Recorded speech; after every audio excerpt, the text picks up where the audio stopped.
Kufungwa kwa mlango au kufunguliwa kwa mlango hakumzuii Yesu kutenda maajabu kwenye maisha yako.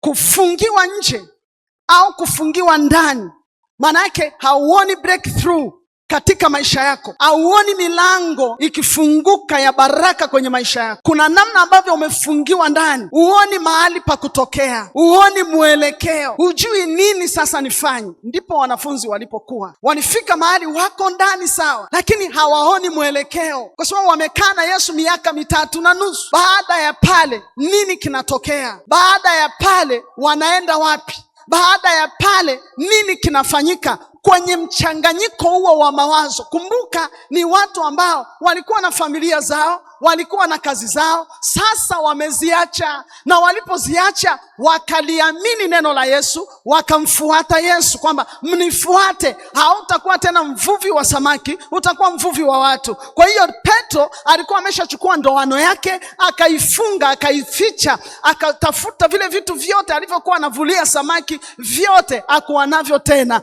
na amemfuata Yesu. Sasa amefika mahali ambapo Yesu aliyekuwa anamfuata hamuoni tena, halipotumaini tena, ajui baada ya hapo nini kinatokea. Yesu akatokea katikati yao. Kuna wakati ambapo unaingia kwenye mkanganyiko wa mawazo. Kuna wakati ambapo unashuka kwenye dimbwi la mawazo, haujui uende mbele, haujui uje nyuma. Kuna wakati unakuwa nje na kwenyewe panakuwa panawaka moto, kwa sababu anasema uko nje wako na waabuduo sanamu, wako na wachawi, wako na waongo, wako na wazinzi, wako nje. Katikati ya mkanganyiko wa mawazo, katikati ya mkanganyiko wa kukosa mwelekeo, Yesu akajitokeza katikati yao. Haijalishi uko kwenye position gani, haijalishi uko kwenye mkanganyiko gani wa maswali ambayo huoni majibu, ninachokiamini ni kimoja: katikati ya moto Yesu yupo. Bwana Yesu apewe sifa.